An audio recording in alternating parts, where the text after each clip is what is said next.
तो प्यारे बच्चों नमस्कार। सीबीएसई बोर्ड क्लास 10 मैथमेटिक्स इस लेक्चर में आप सभी का बहुत बहुत स्वागत है। आज का हमारा टॉपिक है linear equation in two variables. ये बहुत इंपॉर्टेंट टॉपिक है आपके अपकमिंग एग्जामिनेशंस के लिए और इससे रिलेटेड क्वेश्चंस आपको आना ही है। 100% क्वेश्चन इससे आएंगे, तो इसके बेसिक फंडामेंटल को हम आज इस लेक्चर में समझने वाले हैं और इससे रिलेटेड कुछ ऑब्जेक्टिव क्वेश्चन एमसीक्यू करेंगे। तो हम टोटल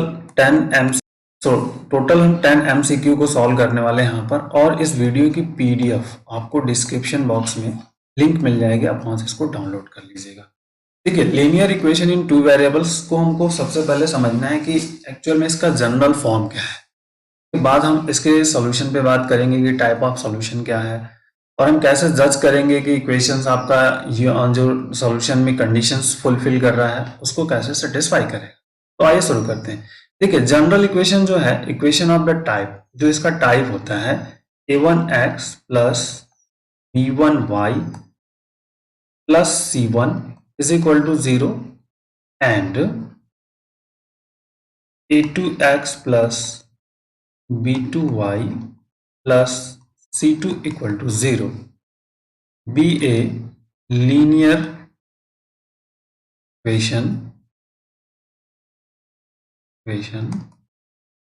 of two variables।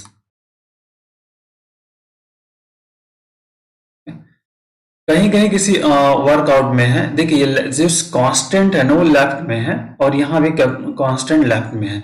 इसको आप इस तरह से भी लिख सकते हो a1x plus b1y is equal to c1 और एंड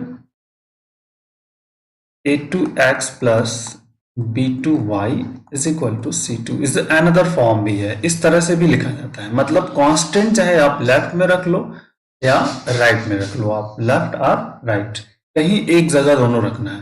मतलब इसको ट्रांसफर करके नहीं लिखा है, टाइप ऑफ है, तो इस तरह से आपको राइट अप कर सकते हो और इस तरह से राइट अप कर सकते हो। ये जो आपका fundamental a1x plus b1y c1।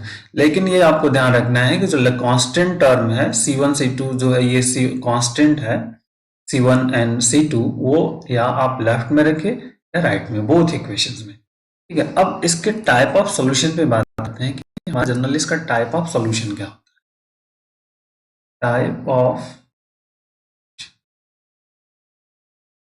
Type of solution में स्टूडेंट तीन तरह के सॉल्यूशंस होते हैं हमारे पास। जो होता है ना, 3 टाइप ऑफ सॉल्यूशंस होता है। पहला सॉल्यूशंस होता है आपका यूनिक सॉल्यूशन।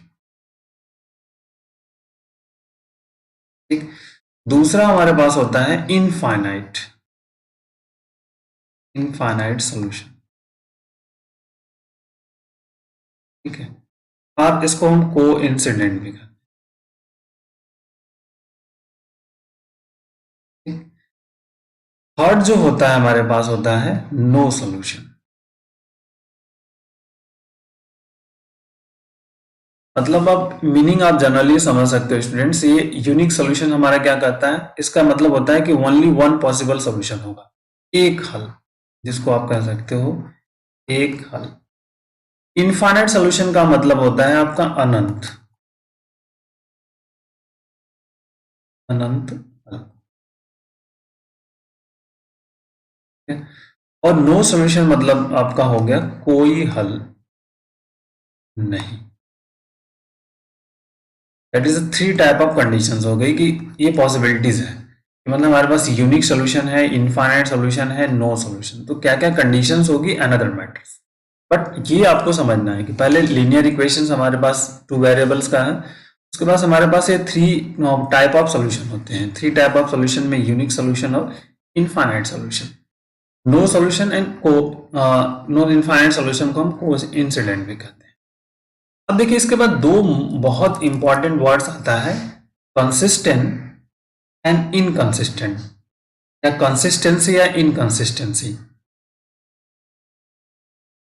कंसिस्टेंसी और इनकंसिस्टेंसी।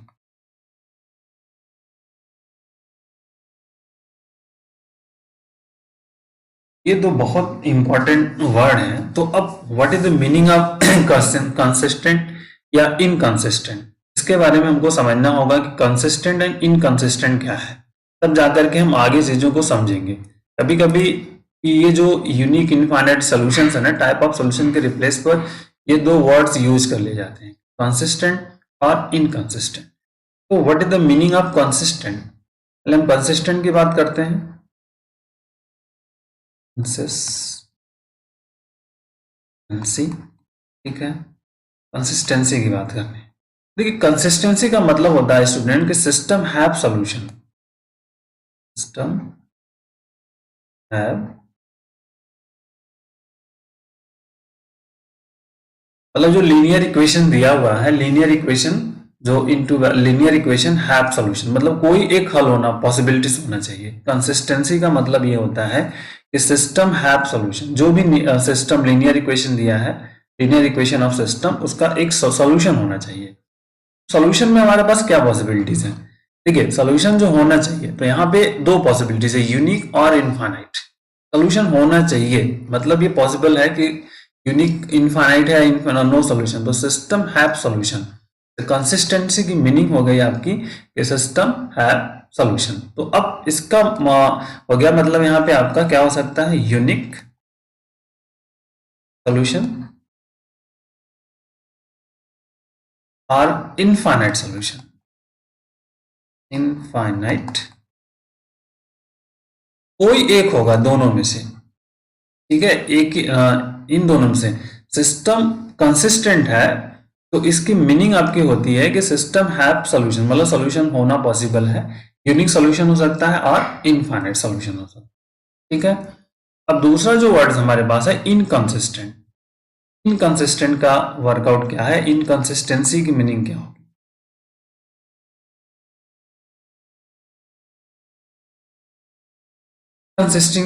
इनकंसिस्टेंसी का की मीनिंग होती है कि system have no solution, system have no solution, ठीक। तो अब सिस्टम हैव नो सॉल्यूशन, तो इसका मतलब क्या हो गया आपका, यहां वो वर्कआउट है, मीनिंग से ही समझ में आ रहा है। तो एक की पॉसिबिलिटीज है सिर्फ नो सॉल्यूशन की, है ना, कोई हल नहीं। तो दो तरह के वर्क आपको समझ में आ गए कि कंसिस्टेंसी क्या है और इनकंसिस्टेंसी क्या है। कंसिस्टेंसी का मतलब हो गया कि सिस्टम आपका सॉल्यूशन रखता है, चाहे वो एक यूनिक सॉल्यूशन हो सकता है या इनफाइनाइट सॉल्यूशन। इनकंसिस्टेंसी का मतलब है कि सिस्टम हैव नो सॉल्यूशन, मतलब नो सॉल्यूशन ही होगा, कोई हल नहीं होगा। अब इनकी कंडीशंस क्या होगी, ठीक है। तो condition of consistency and inconsistency की बात हम यहां पे करने वाले हैं। Condition of consistency, inconsistency.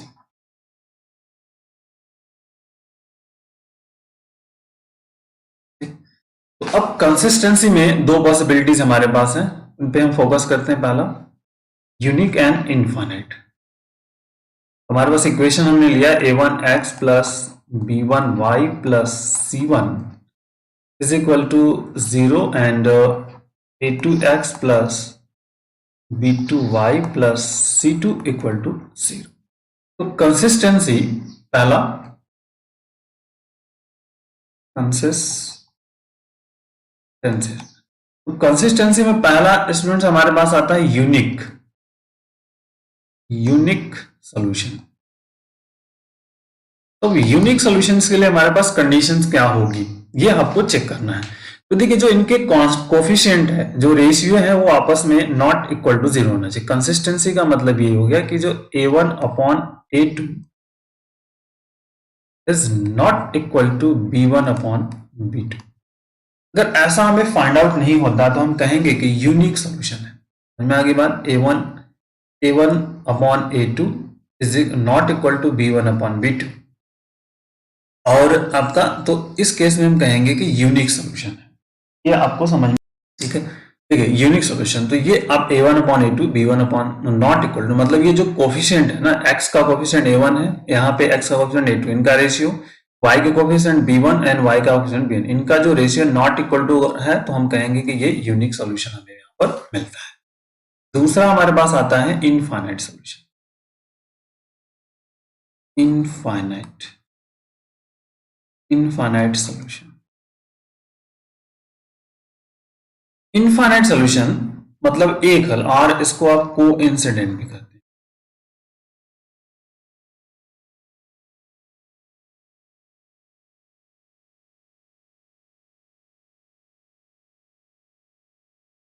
Ratio A1/A2 is equal to B1/B2 is equal to C1/C2। मतलब ये जो कांस्टेंट है ना, अगर ये आपस में तीनों रेशियो आपस में इक्वल है तो हम कहेंगे कि यह इनफाइनाइट नंबर ऑफ सॉल्यूशंस हमें प्रोवाइड करता है।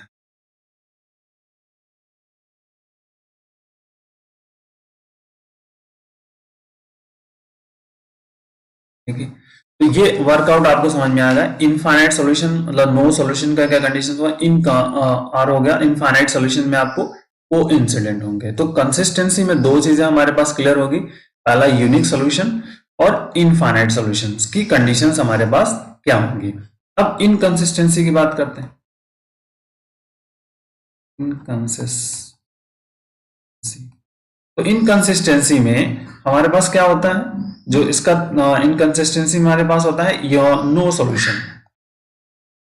नो सॉल्यूशन, तो नो सॉल्यूशन के लिए वर्ड कंडीशंस क्या होगी स्टूडेंट, ये समझना आपको। देखिए नो सॉल्यूशंस के लिए हमारे पास होता है A1/A2 is equal to B1/B2 but not equal to C1/C2। अगर ऐसा है A1/A2 B1/B2 is not equal to C1/C2 तो हम कहेंगे नो सॉल्यूशंस। ठीक है, नो सॉल्यूशंस के लिए एक और वर्ड यूज करते हैं हम, बहुत इंपॉर्टेंट वर्ड्स। कहते हैं कि अगर लाइंस आर पैरेलल है, ठीक है, लाइंस आर पैरेलल तो भी नो सॉल्यूशन हमें मिलता है। हम कह सकते हो कि lines are parallel then we get no solution. ठीक है, बहुत इंपॉर्टेंट है, कुछ चीजों को आपको समझना होगा। जैसे इंपॉर्टेंट पॉइंट्स में हम नोट करके लिख सकते हैं। पहला, यूनिक सॉल्यूशन कब मिलता है, अगर line intersect unique unique point. ठीक है, इंटरसेक्ट यूनिक पॉइंट, कहते कि लाइन, ठीक है, lines are intersect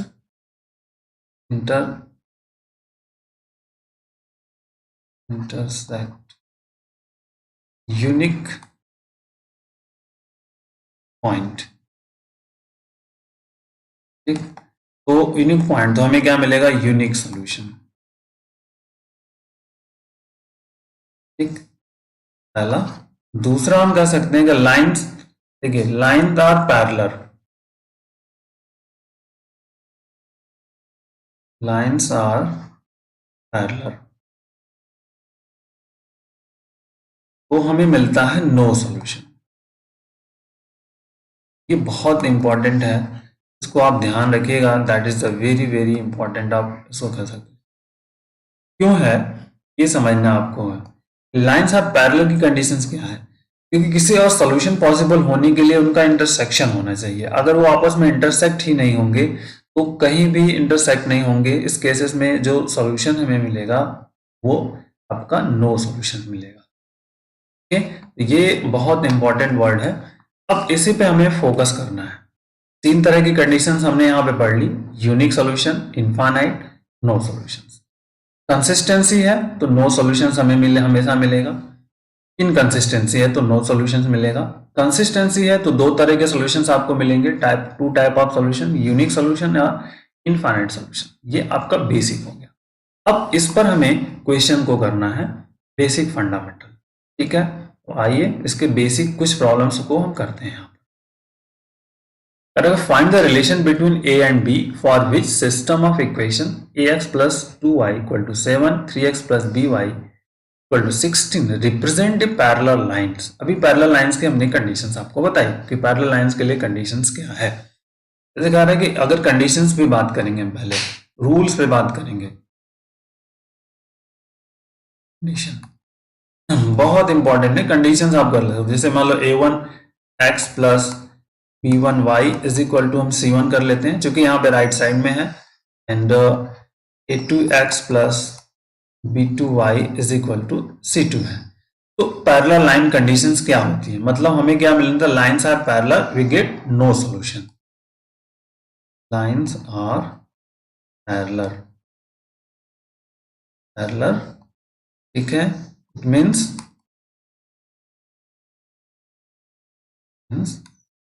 we get no solution.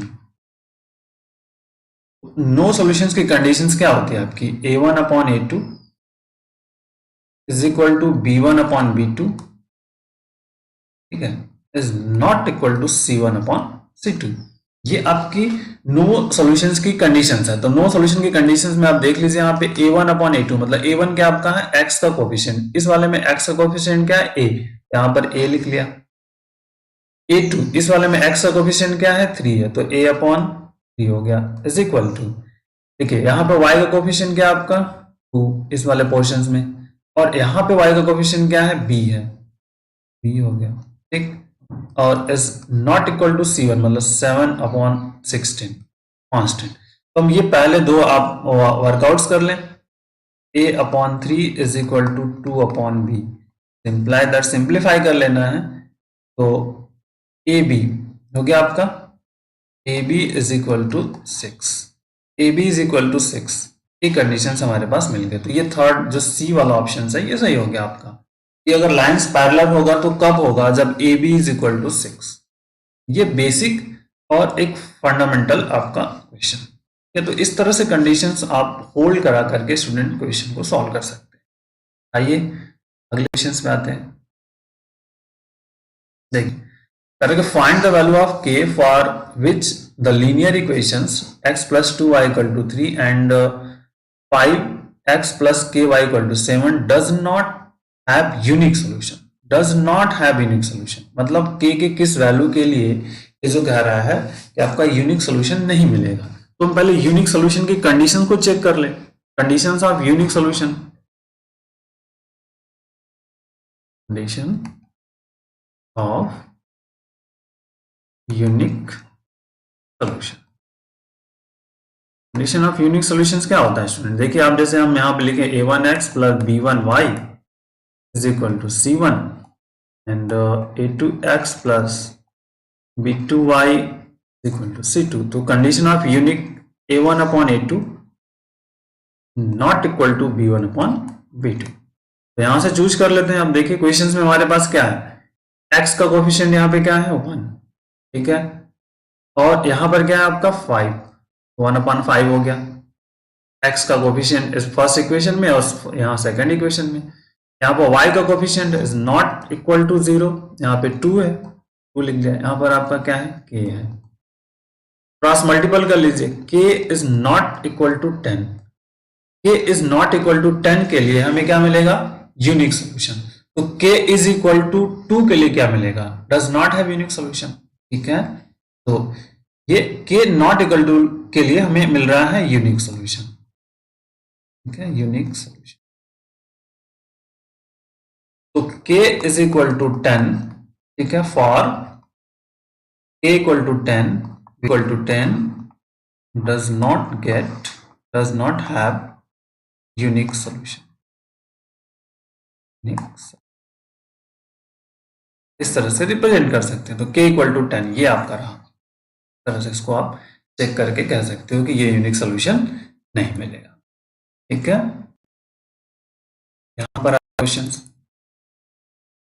The system x minus 2y equal to 3, 3x plus ky equal to 1 has unique solution only when, ठीक है, third numbers.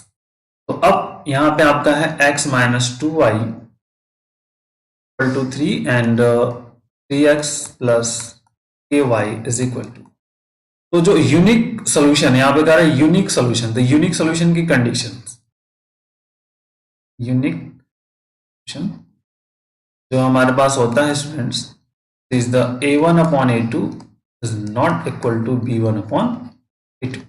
तो a1 मतलब first equation में x का coefficient, तो यहाँ पे first equation में x का कोफिशिएंट 1 है, और यहाँ पर जो फर्स्ट सेकंड इक्वेशन में x का कोफिशिएंट 3 है, 1/3 इज नॉट इक्वल टू, यहाँ पे -2 है, -2 कर दीजिए, और इस वाले में k है, के हो गया, क्रॉस मल्टीपल कर लीजिए तो k is not equal to -6।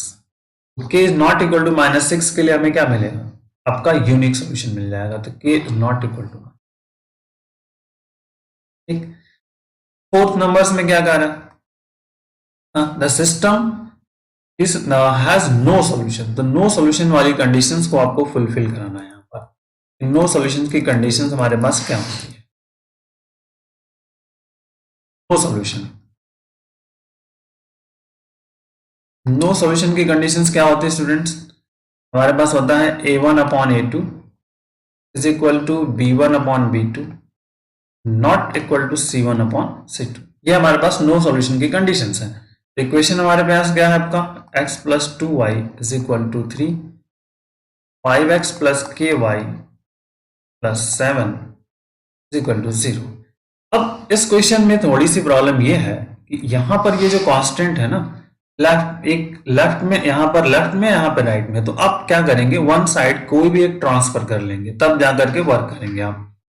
मान लीजिए x plus 2y is equal to 3 है, इस वाले को मैं यहाँ पे ट्रांसफर कर लेता हूँ, हो जाएगा 5x plus ky is equal to -7। अब यहाँ पर हम कंडीशंस को अप्लाई कर देंगे। तो जो हमारे पास कंडीशंस है इस पर अप्लाई करना है इसको। देखिए a1/a2 मतलब x का कोफिशिएंट यहाँ पे 1 हो जाएगा, 1 डिवाइडेड बाई जो ये रूल्स हम यहाँ पे अप्लाई कर रहे हैं 1, यहाँ पर क्या है 5 इज इक्वल टू 2/k और नॉट इक्वल टू 3/-7।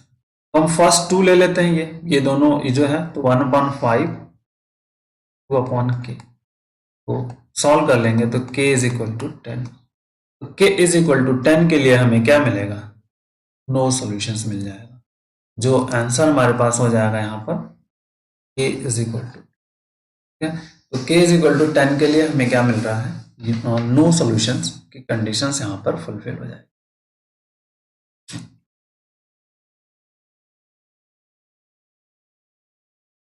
आइए 5 पे आते हैं। देखिए, if the given equations this and are parallel then the value of k।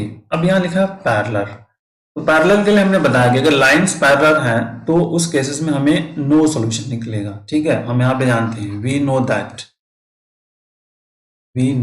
That lines are parallel then we get no solution, है ना, then we get no solution। तो अब नो सॉल्यूशन की कंडीशंस हमें यहाँ पर चेक करनी होगी कि नो सॉल्यूशन की कंडीशंस क्या होती है। a1x plus b1y is equal to c1 and a2x plus b2y is equal to c2। तो नो कंडीशंस क्या होती है हमारे पास, कंडीशंस में हम लिखते हैं a1/a2 is equal to b1/b2 not equal to c1/। इस कंडीशंस पे हमें फोकस आउट करना है आपको। देखिए, अब यहाँ पर जो इक्वेशंस हैं इनके कोफिशिएंट से बात कर लेंगे। जो आपका है तो 3x, मतलब यहाँ पे x का जो पहले इक्वेशन में है, जो इक्वेशन आपका लिखा है 3x plus 2ky is equal to 2 और 2x plus 5y plus 1 equal to 0। तो सबसे पहले तो ये चीज आपको देखनी है कि ये एक तो लेफ्ट में है और एक राइट में, तो इसको हम पहले से ट्रांसफर करेंगे। 2x plus 5y is equal to -1 कर लें। ये आपका 1 है, ये 2 है, इनकी इक्वेशंस को हमें अब देखना है। तो इस कंडीशंस को यहाँ पे अप्लाई करना है, अप्लाई कंडीशन जो आपका यहाँ पर होगा अप्लाई कंडीशन। देखिए, अप्लाई कंडीशंस में मतलब मेन वर्क आप हमारा था ये चीज समझना आपको। तो अब अगर अप्लाई कंडीशंस करते हैं तो a1/a2 मतलब यहाँ पे 3 है और यहाँ पे 2 है, so that is 3/2 is not equal to, यहाँ पे 2k है और यहाँ 5 है, 2k/5 और नॉट इक्वल टू आपका 2/-1। ठीक, तो अब हम पहले दो को कंसिडर कर लेते हैं। 3/2 इज इक्वल टू 2k/5, ठीक है। अब सॉल्व कर लीजिए आप, तो क्रॉस मल्टीपल हो जाएगा तो 4k हो जाएगा, 4k इज इक्वल टू 15, तो k इज इक्वल टू हो जाएगा 15/4। ये हमारे पास k इज इक्वल टू 15/4 के लिए जो हमारा रिजल्ट होगा ये आपका पैरेलल कंडीशंस होगा, तो पैरेलल के लिए ये मिल जाएगा नो सॉल्यूशन। मतलब k इक्वल टू अगर 15/4 है तो हम कहेंगे कि the lines are parallel. Okay, ये एक बेसिक और इंपॉर्टेंट क्वेश्चन।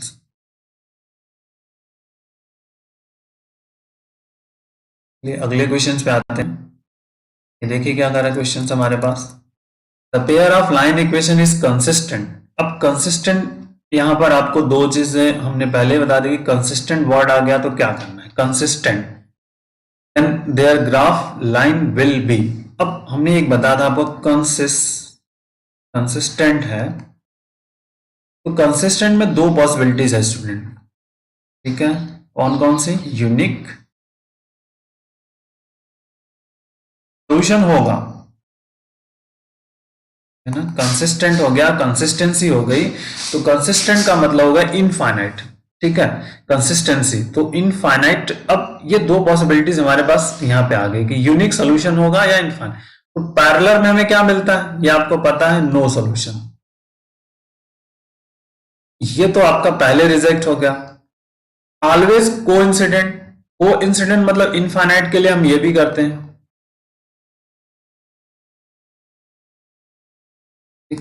तो ये इस वर्क है। लेकिन कंसिस्टेंट है तो दो पॉसिबिलिटीज है ना, यूनिक और इनफाइनाइट, तो ये भी आपका चला जाएगा क्योंकि ऑलवेज नहीं हो सकता ये, ठीक है। ऑलवेज इंटरसेक्ट, अगर इंटरसेक्ट कर रहा है तो सिर्फ यूनिक मिलेगा, इंटरसेक्ट कर रहा है तो यूनिक मिलेगा, तो इस केसेस में ये भी चला जाएगा, तो ये यहां पे फेल हो जाएगा आपका। समझ में आ गई बात। तो अब क्या बचा, सिर्फ ये बचा हमारे पास, ठीक है, तो यही सही है, इंटरसेक्ट और कोइंसिडेंट मतलब यूनिक और इनफाइनाइट, ठीक है। बहुत इंपॉर्टेंट सा एक बेसिक छोटा सा प्रॉब्लम, इसको आप समझ सकते हो, ठीक है। दोनों मिलना चाहिए था। कंसिस्टेंट की मीनिंग होती है यूनिक सॉल्यूशन और इनफाइनाइट सॉल्यूशन। ओके, चलिए आइए अगले क्वेश्चन पे आते हैं।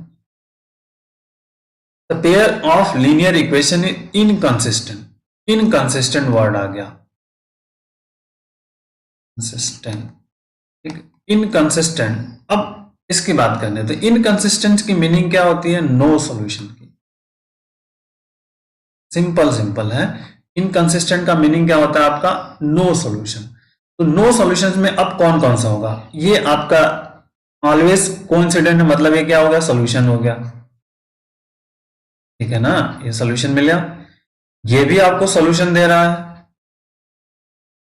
और ये भी आपको सॉल्यूशन देगा, प्रोवाइड करेगा ना, ये आपका यूनिक सॉल्यूशन है, ये इनफाइनाइट सॉल्यूशन है, और ये आपका क्या है, यूनिक और इनफाइनाइट है। तो नो सॉल्यूशन अब कहां पे फुलफिल होगा, ये पैरेलल, पैरेलल अगर है तो नो सॉल्यूशंस मिलता है हमें, ये पता है, नो सॉल्यूशन। पैरेलल लाइंस है तो हम कह सकते हैं ये आपका है नो सॉल्यूशन। क्यों, क्योंकि लाइंस अगर पैरेलल है तो आपस में कहीं इंटरसेक्ट ही नहीं होंगे,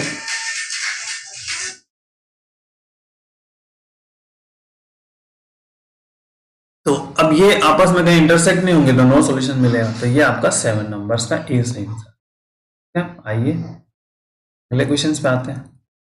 स्टूडेंट्स अब ये दिया हुआ है, बहुत आसानी से आप इसको भी कर सकते हो। The graph equation this and are two lines which coincident parallel intersect exactly at one point perpendicular to each other. तो हमें कंडीशंस को देखना है, एक्चुअल में हम इसके रूल्स को समझ पाएंगे। तो पहले तो हम a1 अलग अलग निकालते हैं, a1 अपॉन a2 निकालते हैं। a1 अपॉन a2 का मतलब हुआ जो कोफिशिएंट हमारे पास, जो a1x plus b1y plus c1 equal to 0 और a2x plus b2y plus c2 equal to 0 है, a1 अपॉन a2। तो यहाँ 6 है और यहाँ पे 3 है, तो 6/3 क्या मिला हमारे पास, 2/1 मिल जाएगा, ठीक है। यहाँ 6 और यहाँ पर 3। ओके, अब b1 अपॉन b2 निकालते हैं।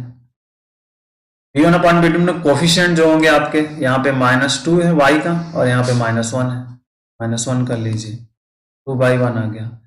और लास्ट में जो हमारे पास तीसरा है c1 अपॉन c2। देखिए c1 ये लेफ्ट में है तो लेफ्ट में लेना है, राइट में तो राइट में आप ले सकते हो अपने अनुसार। 9 है और यहाँ पे क्या है, 12 है। 9/12 है, मतलब अब इसको सिंप्लीफाई करना है आपको, तो 3 3 जा 9, 3 4 जा 4, 3/4। तो रेशियो क्या मिल रहा है आपको, देखो A1/A2 इज इक्वल टू मिल गया B1/B2 but not equal to C1/C2। तो अब ये आपको पता है कौन सी सॉल्यूशंस की बात करता है, ये नो सॉल्यूशंस की बात करता है, नो सॉल्यूशंस के लिए। तो नो सॉल्यूशन में अब क्या क्या हो सकता है आपका, यहां पर कोइंसिडेंट है तो ये आपका क्या है, इनफाइनाइट सॉल्यूशन है। इसकी मीनिंग ये आपकी है इनफाइनाइट सॉल्यूशंस की, ठीक। तो ये तो आपका रिजेक्ट हो गया, हमको इस कंडीशंस को फुलफिल कराना है। अब पैरेलल है तो पैरेलल की मीनिंग होती है नो सॉल्यूशन की, पैरेलल की मीनिंग होती है नो सॉल्यूशंस की, तो आपका यही ऑप्शन सही होगा। बाकी के intersect exactly one at one point, तो ये आपका यूनिक सॉल्यूशन हो गया, ठीक है, यूनिक सॉल्यूशन हो गया ये आपका।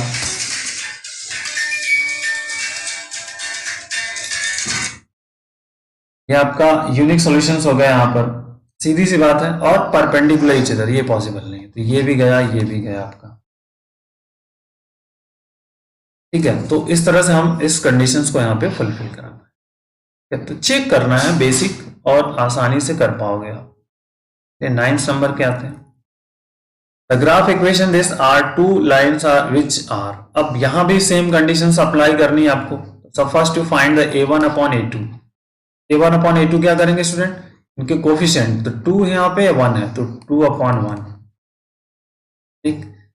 B1/B2 इज इक्वल टू, अब यहाँ पे 3 है और इस वाले में क्या है, -2 है, -2 हो गया, ठीक। और C1/C2 आपका क्या है, देखिए -2 और यहां पर -4, तो 1/2 हो गया, ठीक। तो अब हमें मेन इंपॉर्टेंट है ये देखना है कि एक्चुअल में वर्कआउट क्या होगा। तो कंडीशन जो होती है ना, यहाँ पे A1/A2 और नॉट इक्वल टू B1/B2 मिल रहा है, ठीक है। इस वाले की कोई जरूरत ही नहीं होगी, हमारी इन दोनों से इससे ही बात बन जाएगी, A1/A2 B1/B2। ये क्या देता है, यूनिक सॉल्यूशंस की बात करता है, यूनिक सॉल्यूशन है ना, यूनिक सॉल्यूशन की बात करता है आपका। 2/1 हो गया, 3/-2 हो गया समथिंग। तो यूनिक सॉल्यूशन में अब हमें क्या क्या मिल सकता है, ये जो दिया हुआ है कॉन्स्टेंट, मतलब इसकी मीनिंग क्या होती है, इनफाइनाइट की, इनफाइनाइट सॉल्यूशन। वर्ड को वर्ड के साथ वर्क करो आप, पैरेलल क्या मतलब हुआ, नो सॉल्यूशन, ठीक। इंटरसेक्टिंग एग्जैक्टली वन पॉइंट, यही आपका है यूनिक सॉल्यूशन।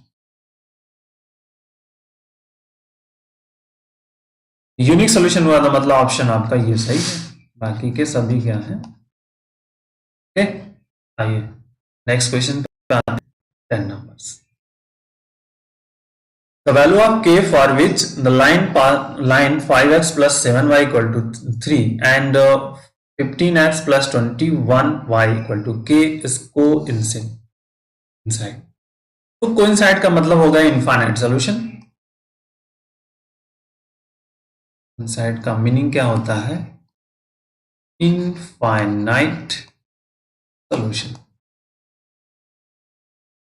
और इनफाइनाइट सॉल्यूशंस के रूल क्या आपके पास है, A1/A2 is equal to B1/B2 is equal to C1/, ये रूल्स आपका है। इस रूल पे हमें वर्क करना है। तो कोफिशिएंट का रेशियो, मतलब यहाँ पे 5 है, यहाँ पे 15 है, तो 5/15 is equal to 7/21 is equal to, right side में दोनों है 3 and k, तो 3/k, ठीक। अब कोई दो इसमें से आप चूज कर लीजिए, कोई भी दो ले लीजिए। मैंने मान लीजिए दोनों लास्ट वाले दो, मैं ये दोनों को ले लेता हूँ, ये जो दोनों है ले लीजिए। 7/21 21 is equal to 3/k, imply that आपका 7 कर देंगे तो 1/3 इज इक्वल टू 3/k कर लीजिए, क्रॉस मल्टीपल कर दीजिए, k is equal to 9। k is equal to 9 के लिए आपका जो है रिजल्ट मिल जाएगा, क्या आपका कोइंसाइड मिल जाएगा, कोइंसिडेंट मिल जाएगा या इनफाइनाइट सॉल्यूशन मिल जाएगा। Okay, thank you, bye bye.